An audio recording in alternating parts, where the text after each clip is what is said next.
Hello mga friend, good evening po sa inyong lahat. Ngayon may ipapakita po sa inyo. I-unboxing natin.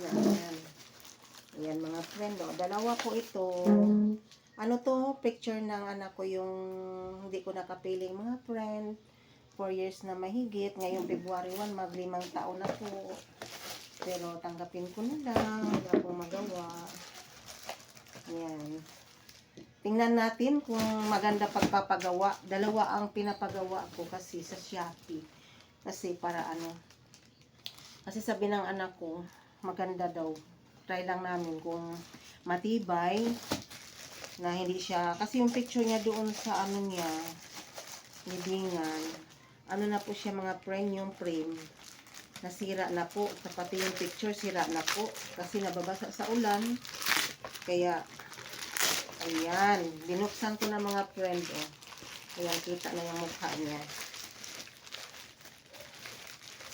Sana hindi naman ito madaling masira.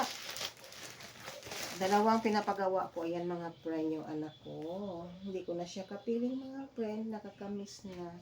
Ang ganda pagkagawa. Yung anak ko, ang ganda ng ngiti niya. Tapos may paano ba to? Ria? Paano ba to pag idikit? Dikit to ganito. Yan sa ididikit. Dikit ba yan? Paano natin ilagay? Yung picture niya ayan Ano ba lalagay yan? Di doon sa niya, puntod niya. Di ba ito masisira agad mo? Ewan ko, try lang natin. Kasi sira-sira na kasi yung nandoon sa sa puntod niya. Sirang-sira na, ha? Tatanggalin mo. Tatanggalin, idikit yan doon. Nagbigay kasi ako ng picture, hindi man nila nilagyan. Kaya, ilang beses na ako nagpa-picture, nagpa-print ng picture na nilalagay ko. Lagi niya sisira. Kasi pag nababasa po sa ulan. Tingnan po natin yung isa. Pakikita ko sa inyo mga friend. Kung maganda ba rin. Nakalagay kasi sa karton, Yung isa, ang bilis ko nabuksan. Kasi hindi po siya nakalagay sa karton. Ria, kuha ka nga ng gunting kasi may tape. Ayan may tape. Bilis! Kasi gabi na. Alas 11 na sa gabi. Galing po kasi ako sa work mga friend.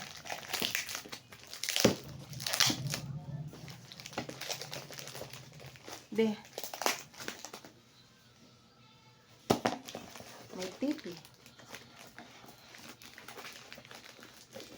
Gabi na ako nakauwi. Ganun talagang oras ko mga friend. Gabi na makauwi. Kasi alas 9 po ang out ko.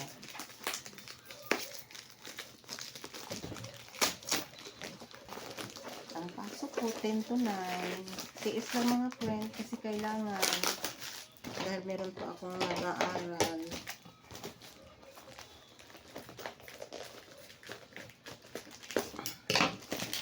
Tiyaga lang tayo.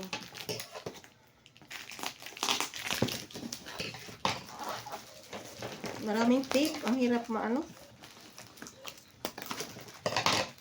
Hindi ko napakita sa inyo mga friend. Program. Ayan mga friend. Tanggal ko na. Natanggal ko na sa carton. Tapos ang dami. Ang kapal naman. Hindi katulad ng isa na pag punit ko nakikita agad.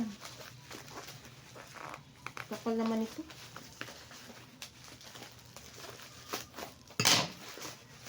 Kapal ng plastic.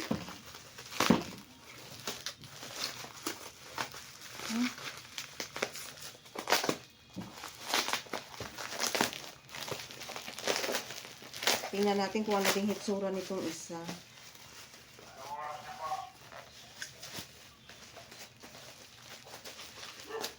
Ayan. Oras na daw. May barangay na diikot. Kasi gabi na kasi. Meron pang mga tambay. Ang hirap naman ito.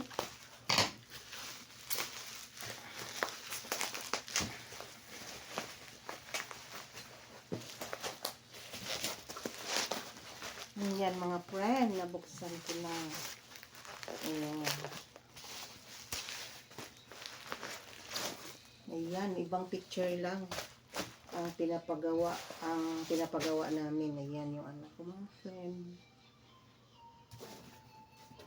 Ayan, oh. Ididikit lang to, yang? Ayan. Ayan mga friend, napakita ko na sa inyo ang order ko sa Shopee. Pinapagawa ko sa Shopee. Sana matibay naman ito. Hindi po siya madaling masira. Ayan. Yung isang ganda ng ngiti niya. Tapos ito, konting smile lang. Ayan. Kamukha ko naman mga friend yung anak ko, diba? Ayan. Nakakamiss na. Pero tanggapin ko na lang mga friend. Kasi wala kahit anong gagawin. Wala tayong magawa kung oras na talaga natin. Yan. Yan mga friend. Bukas dadalaw kami. Ilagay ko doon sa puntod niya. Yan.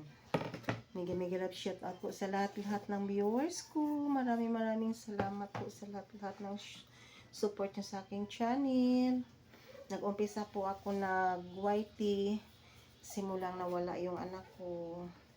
February 1 siya nawala sa amin. 2020 yan, no? Tapos mga 2000, ilang months lang nag-YT ako. May nakapagsabi sa akin yung pamangkin ko, mag-YT ka tiya para may libangan ka. Kasi nakikita niya ako lagi kong malungkot, laging umiiyak. Kasi lagi kong nasa isip yung anak ko. Kaya malaking tulong din yung YT sa akin na may libangan po ako. Kahit busy ako sa trabaho, pasilip-silip lang ako sa YT. Yan mga friends, yung anak ko. Yan.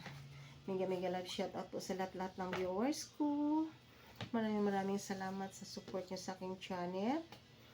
I love you all. Thanks for watching. Bye-bye. Hanggang dito na lang kasi gabi na po. Ako'y papasok pa bukas ng maaga sa work. Magising pa po ako ng maaga. Ay, hindi pala. Magdalaw pala kami ng anak ko bukas, mga friend. Mega love shout out po sa lahat. Love you all. Thanks for watching. Bye-bye.